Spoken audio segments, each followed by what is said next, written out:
Negara-negara di Afrika kerap kali diasosiasikan dengan kemiskinan, terutama yang berada di kawasan Afrika Tengah, seperti Republik Afrika Tengah dan Republik Demokratik Kongo.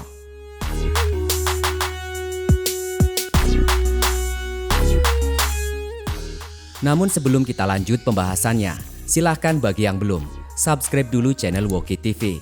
Aktifkan juga lonceng notifikasinya, agar kamu tidak ketinggalan update menarik dari Woki TV.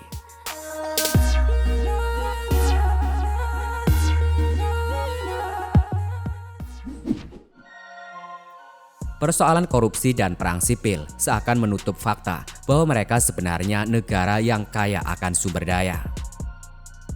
Walau begitu, jangan heran jika kamu menemukan beberapa penduduk yang mengenakan pakaian mahal, mewah, dan berkelas di antara masyarakat yang serba kekurangan kala berkunjung ke Kongo.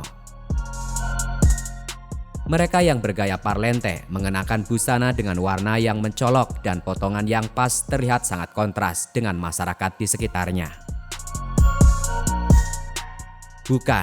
Mereka bukanlah si kaya raya yang bisa dijuluki sebagai Crazy Rich African. Mereka bukanlah model papan atas dengan pendapatan di atas rata-rata, tetapi mereka adalah Safeur. Safeur adalah kalangan penggila mode yang mengusung gaya hidup mahal dan boros, terutama untuk pakaian. Kata Safeur merupakan penyebutan diri bagi penduduk Kongo yang melakukan gaya hidup mewah La Safe.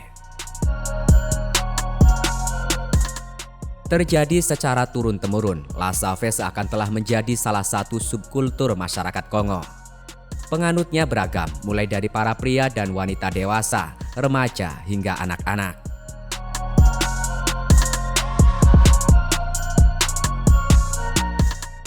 Seakan menjadi tradisi, La Safe yang bukan berasal dari budaya asli masyarakat berhasil menggeser eksistensi tradisi Kongo lainnya.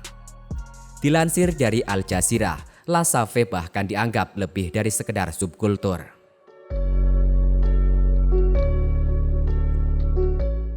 La Safe dilihat sebagai budaya Kongo yang mencolok dan mampu menembus berbagai dimensi, seperti politik, seni, ekonomi, dan komunikasi.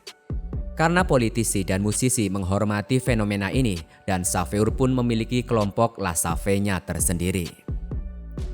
Sayang, fenomena La Safe ini menjadi pembunuh tak terlihat bagi tradisi dan budaya asli Kongo. Charles Changen, pria paruh baya yang juga Safeur di London, menuturkan bahwa ia kehilangan identitas dirinya sebagai masyarakat Kongo. Tidak ada yang tersisa kecuali kebodohan. Tidak ada lagi yang ingin ke sekolah. Orang-orang hanya ingin berbelanja pakaian. Orang-orang Kongo merasa malu mengenakan pakaian tradisional di saat penduduk Afrika lainnya tidak. Kami kehilangan identitas Kongo karena La Safe, tuturnya.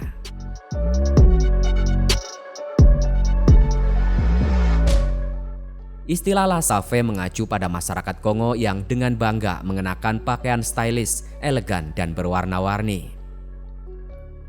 Tidak cuma itu, pakaian yang dikenakan juga bukan sembarangan, tetapi berasal dari brand ternama seperti Louis Vuitton, Dolce & Gabbana, Gucci, atau Givenchy.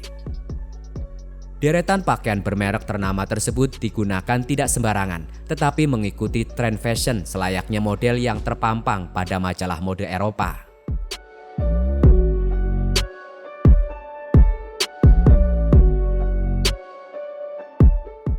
Paham La Safe atau yang disebut juga sebagai Safeurisme datang bukan dengan sendirinya, tetapi melalui kolonialisme yang terjadi pada masa penjajahan Belgia dan Prancis. Kabarnya di masa lampau, majikan Prancis dan Belgia di kota Brazzaville dan Kinshasa di Kongo tidak diberi upah berupa uang, melainkan pakaian atas kompensasi mereka. Para pekerja tersebut kemudian beradaptasi dengan meniru fashion yang dianut tuan mereka. Sedangkan menurut Hannah Ross dalam artikelnya yang berjudul La Safe, Tracing the History and Future of the Congo's Well-Dressed Men, fenomena La Safe dibentuk oleh remaja asal Kongo yang pindah ke Paris, Prancis. Remaja yang bernama Jean-Marc Zeta itu membentuk perkumpulan imigran muda asal Kongo yang bernama Aventuris. Dalam Aventuris, para remaja meniru cara berpakaian orang Prancis, kemudian dibawa pulang ke kampung halaman. Dengan cara ini, para Saveur di Paris akan terlihat seperti orang sukses saat kembali ke negara asalnya. Mereka tidak peduli dengan kestabilan pekerjaan dan finansial, asalkan memiliki prestis sosial yang tinggi di tengah masyarakat Kongo lainnya. Hingga saat ini La Saveur masih memiliki banyak penggemar dan juga anggota. Walau susah makan karena tak punya uang, Saveur tetap mempertahankan gayanya, seakan tak punya beban hidup.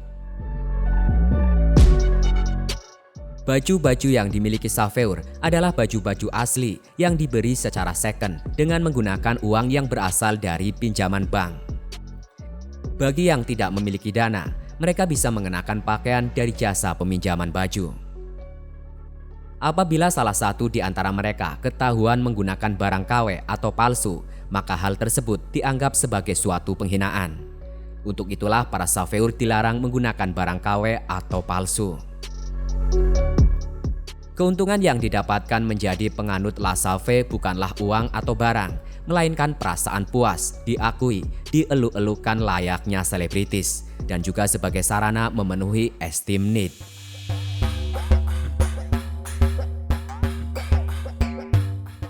Karena keunikannya, sebuah media asal Rusia bahkan membuat film dokumenter yang menceritakan tentang La Saveur. Film dokumenter ini diperankan sendiri oleh Saveur yang tergabung dalam komunitas La Saveur serta mengambil tempat langsung di Kongo. Melalui karya film tersebut, penonton dapat melihat secara langsung kontrasnya kehidupan yang dimiliki Saveur saat menjalani La Saveur dengan masyarakat sekelilingnya.